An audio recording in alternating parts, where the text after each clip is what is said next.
enten growongan nika to? Nggih. Ya, enten growongan munggah terus mengko ana sapi nyusoni anake kae lah terus ngoanan terus komedhot menjujur. Nggih. Lah ana kalen gedhe, Nggih. maju meneh ana wit ringin gedhe lah omahe kula cedhak wit ringin. Kalih nggen sepiteng nika sebelah putih. Kok sepite?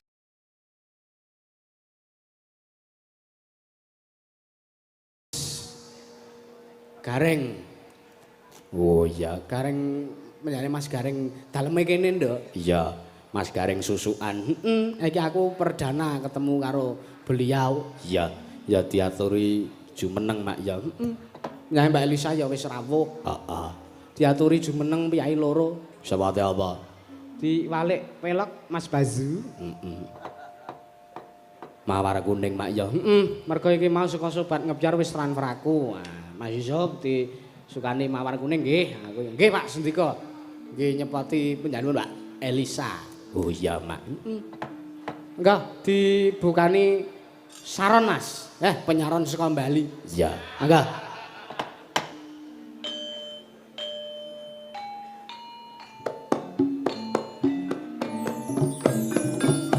Monggo Mbak Elisa kalian Mas Gareng. Ya.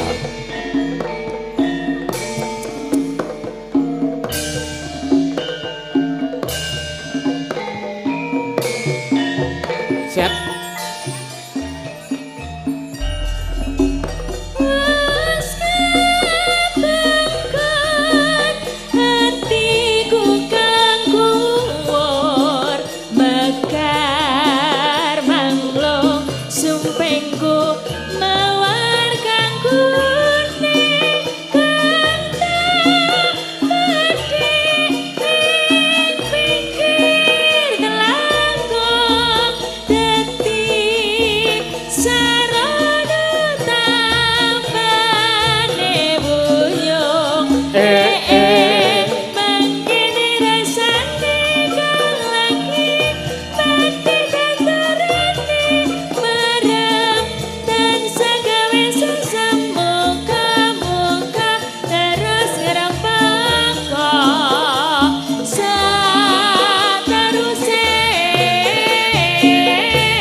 Matur sembah nuwun.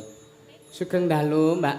Aku tak matur kalian pun Mas Gareng wong pendelane iki sing mbau reksa kene tadi. Aku ki nang kene dayoh, Nduk. Iya, ya kudu kula nuwun karo cara dene sing kagungan dalem. Iya, sugeng dalu Kang Mas Raring. Nggih, sugeng dalu. Nggih. Yung Cangik Mbak Yulimbo. Nggih. Nak Mas Yusuf Muhammad Yusuf Banser. Kok Banser pira? Lah isih cilik kok, nek gedhe niku Ansor. Oh, nggih. Kastane niku nek Banser itu mencakup di keamanan tingkat daerah. Napa seusia kula wis iso gabung Banser? Saged. Dipaksakan tapi. Oh. Nganggo diantemi sing juara kisruh kuwi nek mengsa aku. Nggih. Nggih. Nggih, alhamdulillah ngaturaken sugeng rawuh dumateng panjenengan ugi Kula nuwun, Mas. rencang-rencang niaga sedaya. Nggih. Wah, lagi panggih kok wis jenengan iki ngarani kula kok demit lho. Kok demit pipun ta? Mbau reksa ki ya.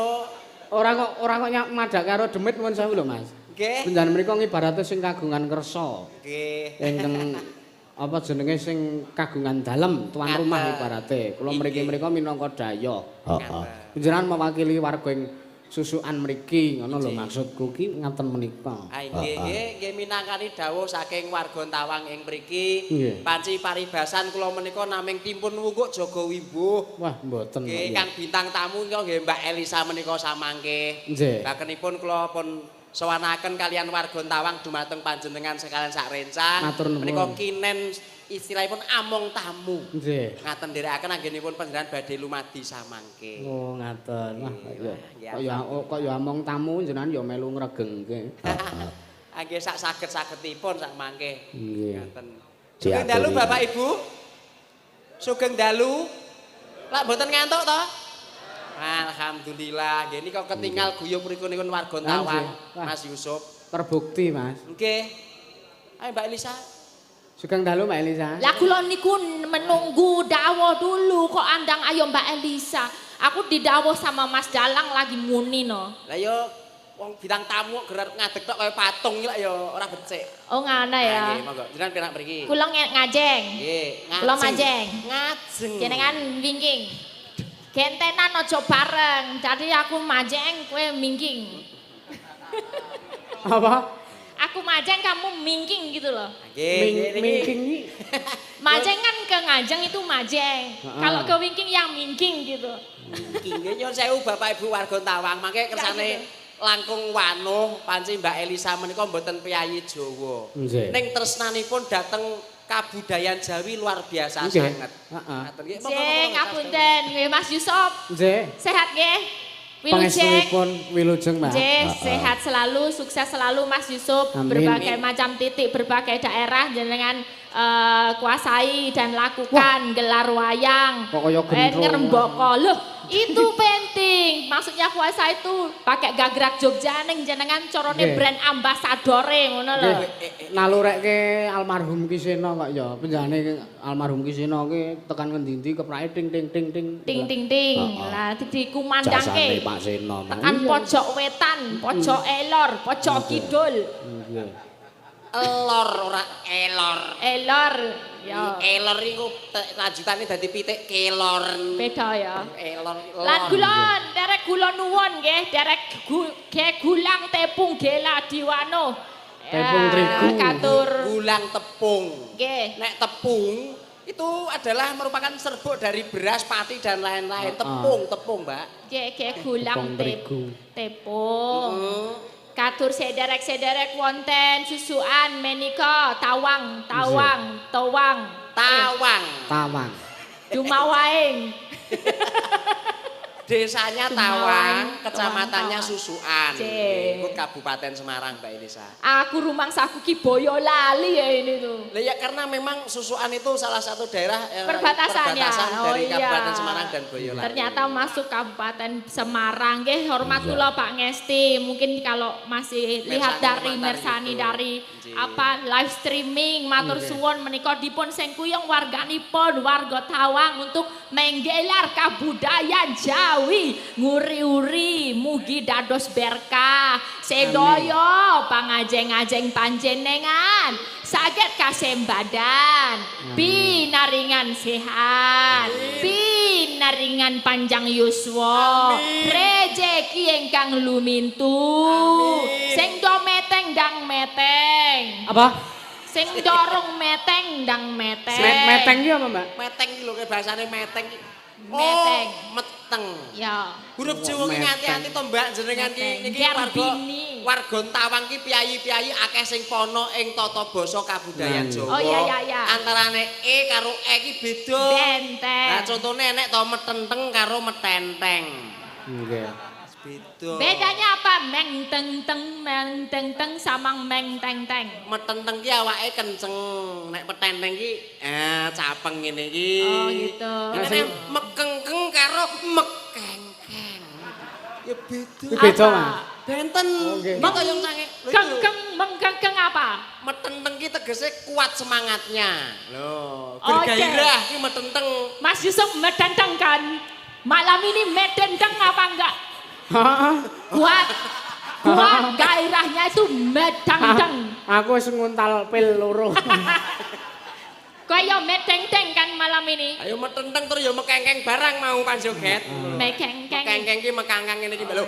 Basa Jawa ki ngono kuwi nuju. Mugi-mugi sedaya medendeng, nggih.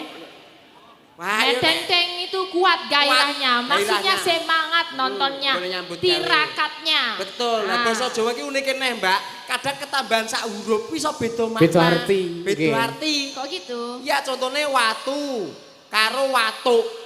Oh. Tulisannya padha WATU karo WATU ning tambahi kamosane beda watu karo watuk. Watu itu Watu batu. itu batu. Ya. Watuk itu penyakit batuk. Oh ya, coach. Wuru, wuruk. Beda. Ah, belum tahu Apa saya. sik tak urus. Kok Wuru nggih. karo wuruk. Apa? Beda. Wis pokoke beda Mas, kok gelek nang kamus basa Jawa. Ya, Enek lho, enek jangan sing gitu. umum ya Aku kuwi. mau tahu. Garu karo garuk. Nggih. Beda. Lah turu. Wah. Sik. Turu niku kalih turon. Turon. Turon, Pak. Wis apa kae muni. Jare ketambahan sak huruf, lah kuwi diganti sak huruf kok ya. Kok ganti dua? Kok hurufnya ganti dua? Lho itu kehebatan Nggak nenek boleh. moyang. Lho sik. Ya memang nek Nggak boleh gitu. Lah ngopo? Gantinya satu aja. Nek watu karo watu. Watu. Wuru wuruk. Wuruk. Garu garuk. Garuk. Turu. Kok turun? Turon karena nenek moyang kota itu luar biasa. Ukanya di mana? Loh, ini luar Nah, biasa nenek moyang kita. Sesuatu itu kalau arahnya ke arah yang negatif, Apa? itu diarahkan ke yang positif. Kok negatif kok ngene iki? Ya gue mau, ngono lho Mbak. Lho enek lho lagu Mbah-mbah biyen iku lho Mas Ansor Nggih. gitu. Iku nyontokke Mas Yusuf. babakan nggih, Mas Yusuf Ansor. Heeh. Lagu zaman biyen sing Nggih. ngajari bahwasanya kita itu harus selalu berpikir positif. Terus. Apa itu? Sesuatu yang arahnya negatif diarahkan ke yang positif. Contone Esok-esok tuku lengo nyangking botol konco. nggih. Konco moro ngajak dolan menyang kali pelem. Ah. Pelem entah kecute ngungkuli jeruk tumo. Tumo katok grumat-grumet turut rambut jempol. Jempol sikil ngidak lilih keneng patil ilat. Ilat iku gudulanan ora apik, teman sing apik. Oh, nggih nggih. Iki menjurus banget loh Cale. Lho, Apa jurus apa itu tadi? Lah iki klarifikasi karo Mas Iya. Muhammad Yusuf Hancur, Yusuf Hancur. Kuwi nek- Jurus apa itu? Kuwi nek wong sing sembranan Nggih. diplesetke, Mas. Diplesetke piye, Mas? Hah? Dibenerke to malah. Enggak, diplesetke. Sing bener kuwi mau. Lah ya ini loh nih kita perlu mengupas hal-hal semacam ini. Iya. Bahwasanya sejarah bahasa dari Indonesia khususnya Jawa itu luar biasa. Nenek moyang kita udah menggalihke. Oh, kuwi engko arahe nyanggon sing ora apik. Lah kuwi diarahke nyanggon sing becik. Iya. Aku belum kenal sama lagunya. Besok diajarin ya, Mas. Siap, wis engko tak WA pokoknya. Lagunya apa? Aku soalnya radong nek lagu cah cilik-cilik ngertine sing ditutuk nganggo pipo ledeng ayo deng gol jaran ayo ran sepur ayo berwodadi ayo dino kemis ayo mesem ayo semar mendem ayo dem modasmu kuriken. Aku wis tak papan aku. Taunya itu aku. Kalau yang Indomie Gentem niku liyane lho biasa. Nek nggonku kono ora ngono, Mas. Pripun. Alah, ora usah nerangke. Ya padha wae. itu ada artinya nggak boleh pegang kepala orang tua. Iya, betul. Kalau anak kecil itu nggak boleh Pegang. bukan maksudnya pegang kepala tuh bukan artinya pegang kepala tapi nggak boleh melampaui. Melampaui atau ngungkul-ungkuli harus hormat sopan santun. Nah, Ya kan? Nggih, betul. Apa lo lagu Jawa itu? Kayak tadi kan derek tepang, yang belum tepang. Nami Tepang. kula Elisa Orcarus Alaso. Tepang ki rak nggon bagian ayam gitu, Mas. Kayak tepong, Mas. Oh, tepong. Tepong kancane gending itu. Tepang ki produksi kene, Mbak. Sing anyaman saka pring ki lho. Anyaman dari Pring. Kayak kepang, Mas. Oke, Nggo gulung Gak sampe. nyampe. Derek tepang. tepang. Nggih, kula Elisa Orcarus Alaso. Elisa. Orcarus Alaso. Ya, Nggih, menika menawi wonten ketal-ketul atur nyuwun agunging samundera pangaksomi ingkang kathah. ora ketal ketul, sing Apa? bener ketal ketul, Mbak. Nggih, ketal ketul. Kesalahan hatur. Iya, niki Mbak. Tulisannya padha yo Pak yo. Niki nyon sewu Pak Ibu, enten sing pun apal asmane Mbak Elisa. Elisa ora urus Ora karus. Urcarus. Oh, karo krungu ora urus. Orcarus Alaso Ya. dari mana Mbak Elisa? Ini pasti kan warga Tawang itu sudah paham dari tata bahasa panjenengan. Pasti bukan orang Jawa, bukan kelahiran dari Jawa. Nggih, kula sakmenika bidale wonten Ngayogyakarta Hadiningrat. Rumahnya sekarang di Wonten Ngayogyakarta Yogyakarta. Hadiningrat. Nggih, bapake seko toli-toli. Mboke seko Lambelu. bapake, Seko toli-toli, Mas. ibuke. Lambelu, Mas. Duh, bapake nyamari, mbokne kok lambeku. Itu daerah mana? Itu daerah mana? Sulawesi Oh, Tengah. dari Sulawesi Bapak Ibu. Iya. Pramila monggo menika utaminipun warga Tawang ugi masyarakat Jawa. Jangan sampai kita tuh kalah kecintaan kita dengan budaya Jawa Kita. dengan orang-orang yang dari luar Benar. Jawa. Mbak Elisa we gegulang budaya Nah. Jawa kados Kayak ngaten. gulang tepung. Tepung meneh. Kayak gulang apa? Kayak gulang budaya. Nggih, gegulang seni budaya ngaten. Nggih, nggih menika sekalian panglipur ya. Nggih, Caos Mbak. panglipur ya, Nggih, Mas nggih, Yusuf. nggih. Pamundutanmu akeh banget iki, Mbak. Nggih, nggih, Mawes. monggo dibaca. Diaturake pamundutane, Pak. Sobat ngebiar. Heeh. Mawar kuning iya. Terus iki ana nawala salam budaya, lestari budayaku. Nyuwun lagonipun gubung asmara katur dumateng warga nglampeng saking penjapun Pak Kadus Mbaturna Wonogiri. Oh iya, Mak. Terus iki saka penjane Pak Jufri Suparno ARC USA Amerika Serikat. Adoh tenan. Saka Luar negeri, USA ngono, Mbak. USA. USA. Ya aja diwale. Ya, United States of America. Iya, Nuwun sewu Mas, insyaallah mangke tanggal 20 kula wangsul lan menawi kepareng mangke yen limbukan nyuwun dipun singgol Kang Mas kula Mas Subronto kami tuwa dusun Sagi Tarokan Kediri matur sembah nuwun. Oh iya, Pak Jufri ora ngersake lelagon. Mbuh iki Nduk, mbok menawa mengko menyusul sak transfere ngono Mas. Iya. Arahe mesti kok nyang rono lho. Nggih. Yo mangene lho Mas Gareng. Nggih, pripun?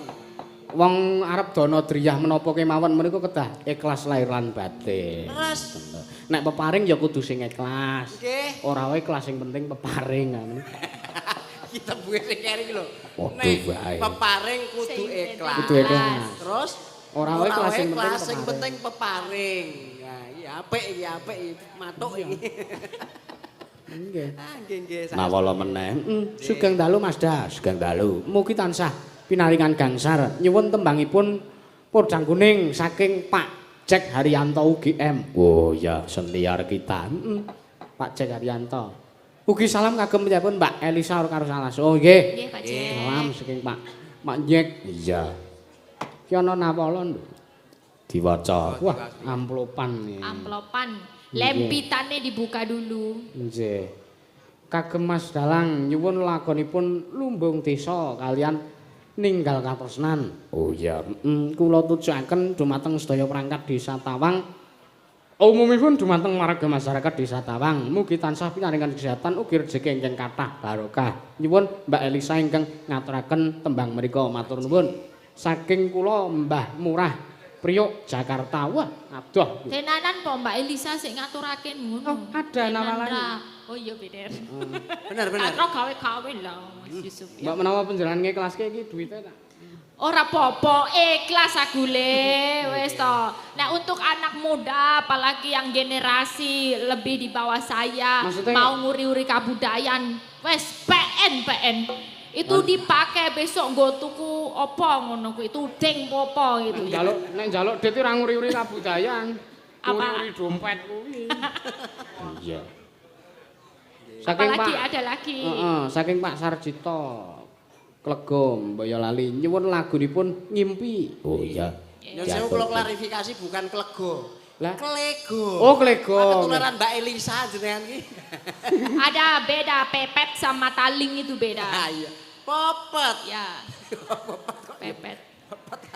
Sama ada dari Mas Harjuno Ireng. Tadi ada DM saya minta sambung Wanci Dalu. Saking sinten? Arjuno Ireng. Ireng. Emboh. Tulisannya Harjuna IRENK. Arjuno Ireng. Oh, ireng ngono Macane ireng, Mbak. Iya. Tuh, minta itu ya sambung Wanci Oke. Dalu. Monggo yang mana Diatur. dulu? Oke. Mana dulu monggo. Iki Dari ngaturke tembang wajib sithik. Nggih. Gandeng menika acaranipun adat merti desa Nggih. utawa bersih desa. Ngaten. Diaturke tembange lancaran bersih desa kudu muni. Oh iya. Dipun aturaken. Iya. Monggo Mas Joko. Iya. Waluzo. Mas Joko Waluyo. Iya. Penggerong saiki yo nganggo live TikTok barang yo. Nggih. Wah, modernisasi. Anu Mbak, kowe nyemoni aku. Oh. Bayare kurang ngono mula golek gift nang TikTok. Olah ngono. Mbok yo omong langsung wae. Aso meneh kok penggirong to, Mbak. Pripun? Bu Narmi Benar nih. live TikTok niki. Nggih. Bu Narmi niku sing ngadang sego panitia adang. Oh. Halo guys, iki aku lagi adang sego. Ah, di live streaming kuwi dikancani karo penjenenge Bu Sutarmi karo Bu Siti. Oh, kok ngerti kan Ngerti kuwi sing masak sayur. Nah, kuwi. Terus sing live TikTok meneh mau tak pantau kuwi antarane Pak Suwardi, Pak Jumari karo Pak Baruni. Kok kenal to Mas terus sapa-sapa? Kenal wong ya warga Tawang ki wis. Piyai kene nak kok. semanak lur sedulur karo aku kok. Nak seman nak lur dulu. Luar biasa. Diaturke, Mas. Godhong Monggo, wedang, Mas. Monggo. Monggo Mas Adi Walujo. Ya. Monggo Mas Waluyo. Apaan Iku.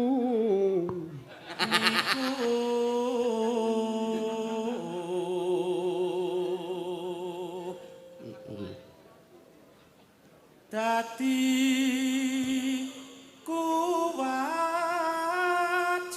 kewajiban baku. Mas Adi Waluyo tolong lambaikan tangan. Ibunya tuh pada nyari, yang nyanyi tuh yang mana gitu. Tolong dilambaikan tangannya ke belakang. Nah, Ibu. niki Berdiri yang lah, wonten. berdiri. Wis Niki. nanti sing kae lho, sing kae lho, sing kae Nah, dudu ya Bu, sing kae Bu. Nah niki pun tarosaken dhateng Bapak Ibu sedaya menika swantenipun Mas Waluyo sae napa sae? Kae. Sae napa sae? Eh. Nah nggih, monggo penangkatan. Sik, marai ndredeg sampean ki. Maksudnya iki lek angkatke suara Mas, lanjut bawa. Sae napa sae iki nek wong arep mamitke kae kok. Lah niku lek budaya mriku nek mriki benten kok nggih. Oh, ngaten. Nggih. Greges, ora usah greges Mas, sing tenang. Ayo. Wong sing diangkatke iki suarane bawane dilanjut ngoten lho. Ayo. Pun Oh, nggih, Pak. Monggo, Mas. ayo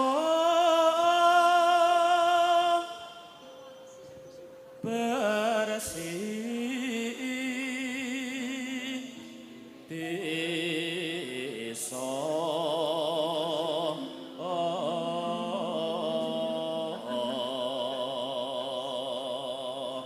Anu. Oke, matur nuwun Mas Adi. Burung rae. Dereng rampung. Mure ato suker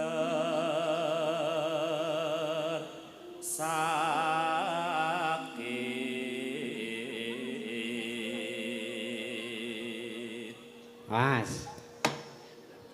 Glia-gliaan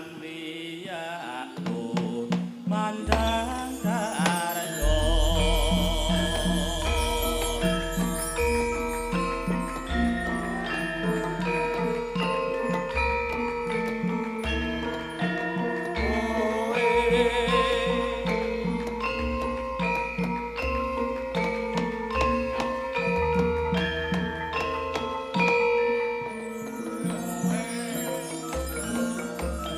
Apa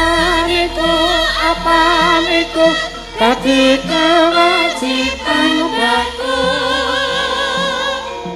Ayo bersih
Matur nuwun pun diaturke ya kanca-kanca. Nggih, nggih jumbo kalih adicara dalu punika. Nggih, laras. Nggih adicaranipun bersih desa. Bersih desa. Sing diresiki aja amung laire, Nggih. ning yo batine. Nggih, Nah, laras. supaya luwih mantep melih nyun sewu, makna dari bersih desa miturut kamus pergaringan menika Yung Cangik. Nggih. Dari suku kata bersih desa. Sa. 4 suku kata. Nggih. Nggih. Menika bersatu padu warga Tawang yang terdiri dari 5 RW, Nggih. 11 RT, Nggih. kurang lebih 1.500 kakak. Semuanya Welok. senantiasa guyub, rukun, bersatu. Nggih. Ing Tawang. Nggih. Sih. Si. Niki ber. Nggih. Sih menika sih wilasaning Gusti mugi handayani laladan Tawang sak kiwa tengene dados laladan ingkang tansah gemah ripah loh jinawi tata titi tentrem kerta lan raharja amin Allahumma Allahumma amin. Iya. bersih D D. nggih depan mari kita songsong jangan pernah tengok ke belakang. Nggih. Ada pepatah mengatakan kemarin hanyalah kenangan, hari ini merupakan tumpuan dan esok adalah jawaban. Mari rapatkan barisan, kuatkan kegotong royongan, jadikan Tawang maju dalam ekonomi, maju dalam pertanian, maju dalam pembangunan dan maju dalam segala bidang. Nggih. Tepuk tangan kagem warga Tawang. Nggih. Iya, Mas. Bersih D ketun Sa. piyambak sa menika sayuk rukun tansah jinaga kagem nglestarekke budaya Nggih. kawujud dalu punika Tawang luar biasa tansah nglestantunaken sataun sekali bersih desa ngrawuhaken dalan kondang saking Jogja Ki Yusuf Ansor dalang ingkang kondang murah tur meriah Amin. nggih asal pinter le ngenyang Lah nggih. Nggih. nggih ngaten to nggih sekedhik menika naming urun-urun ngaten Yung Cangik. Urun-urun pripun? Nggih urun-urun donga lan pamuji kagem warga Tawang sedaya. Wanjih. Mbak Elisa pun ndongake kula malah hurung lho nggih. Lek seniman niku lak lose donga nganggo parikan to, Mbak? Iya, coba dong nganggo parian Mas Kereng. Tawang ya, Tawang. Ana giwang permatane rubi. Cakep. Warga Tawang mugi murah rejeki. Amin.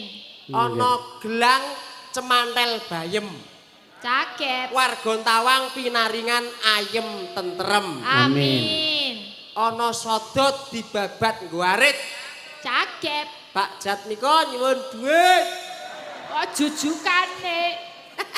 Piyaine nyah-nyoh kok.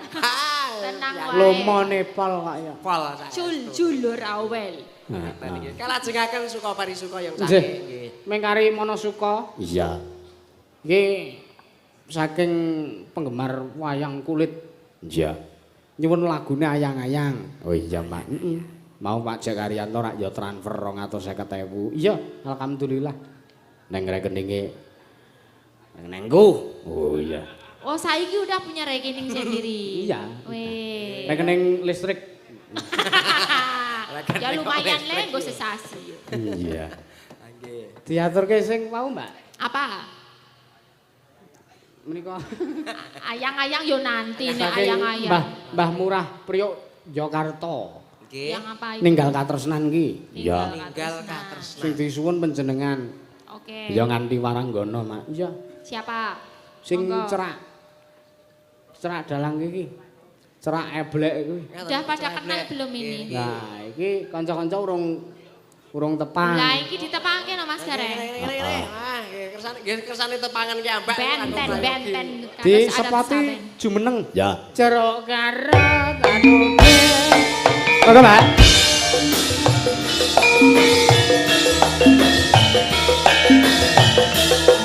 Oh.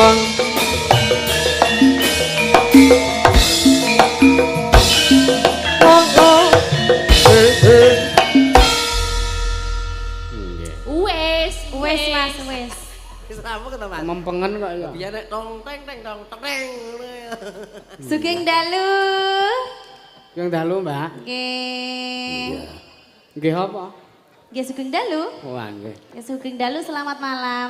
Nggih. Anu ngapunten, Mbak. Anu niku napa? Anu ki mung kata imbuhan, maksudnya Anu ki bahasa universal. Ah. Ngono lho. Lah anu kok. Dadi kowe aja takok anu kuwi engko ndak nganu.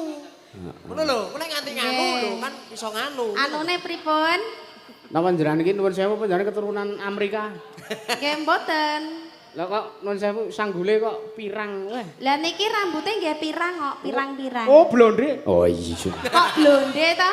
Oh, blonde iki bahasa Inggrisnya pirang, Mbak. Pirang. Jenengan aja salah panompo. Blonde iki biasane sok aku krungu ngono kae lho. Ya bahasa Inggrisnya pirang. Oh, ngono bahasa Inggrisnya blonde. Heeh. Kuwi basa Yogya, basa Yogya. Oh, basa Nek Yogya. basa Tawang kene bedane. Apa? LKMD. Apa kuwi? Londo kok mung ndase. Oh iya iya. Kuwi nek Tawang. Iya. Terus nek liyane Tawang apa? Ah wis kuwi wae. ah. Nggih. Nggih. Pitepangan, Mbak. Kanca-kanca mbok menawa arago karo penonton YouTube belum ada yang Derek. kenal. Wah, niki niku Dereng nek Kepang sedanten. teng YouTube Jawa Tengah niku Eh. pun kathah sing ngertos niki. Lah wingi lho aku kan bartenar to. Heeh. Heeh. Iya. Nyolong pitik wingi kae to? Lah iya kuwi. Ya ya ngerti. Monggo pitepangan riyen. Iya. Nggih nderek tetepangan nami kula Vita Maharani. Mbak sinten? Saking Kabupaten Semarang. Vita Maharani. Oh, Mbak Wita. Vita Nggih. Maharani. Heeh. Sudah, Mbak. Vita Maharani. Ya, iki ketok. Iki piye to? Ora ini paham soal karo ini dagangane. benar. Mbak Wita, Mbak Vi, Wita. Vi, Vi. Ora iso aku ora iso nek muni Vita, ora iso Wita, Wita. Vi. Ya ono sing ngregol-ngregoli. Nek Vi iki rak meng dua arah ngene. Ah. Dua arah. Aku senenge sing tiga arah. Tiga. W I Oh, T wi. A. Wi. Wita. Waktu kuwi. Ora apa-apa. Dadi rak nek umpama Wita ngono ki rak wektu to. Nggih. Sawektu-waktu aku iso menawa dolan nene jenengan. Ah. Nggih ngono to. Matuk. Cocok mungkin dolane Vita. Alamat Mbak Dolan. Vita. Alamate Lengkapnya. Kabupaten Semarang. Heeh, tepatnya Tepatipun Salatiga Ngalir Siti, mengke enten growongan nika to? Nggih. Ya, enten growongan munggah terus mengko ana sapi nyusoni anake kae lah terus ngoanan terus komedhot menjujur. Nggih. Lah ana kalen gede, Nggih. maju meneh ana wit ringin gede lah omahe kula cedhak wit Oh, ringin. sik. Kale nggen sepiteng nika sebelah putih. Kok sepiteng ta? Ditakoke. Jenengan ki lho takone aneh-aneh kok. Cerak ringin, Mbak. Nggih. Panjenengan sing tunggu ringin niku. Kula tunggu ringin. Oh, nggih. Mbok menawa aku iso rono sesuk. Arep ngopo? Nah, Arep iki kula sak-sake. ampirke. Anu meneh. Nggih. Nggih, tetembangan karo penyanyi Mbak Elisa. Nggih. Nggih. Iku kang pun aturaken Ninggal lagune katresnan. ninggal katresnan. Tinggal katresnan. Monggo Mbak Yo Elisa. Nggih, nika collaboration non Jawa nggih. Nah, Nggih. Amerika kali Ameriki. Nah, Amerika Latin lo gedrik yo. siji gedrek, siji gedruk. Monggo. Nggih. naturaken. Monggo kanca-kanca. Hei. Eh, eh, eh.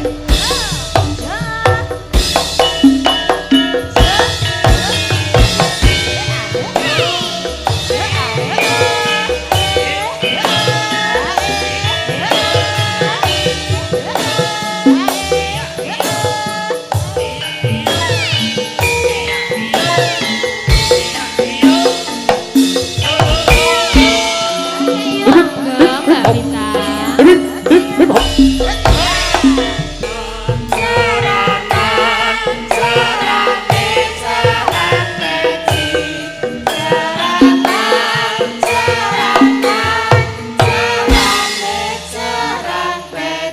Sing numpang darape sing iring para mantri.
apa?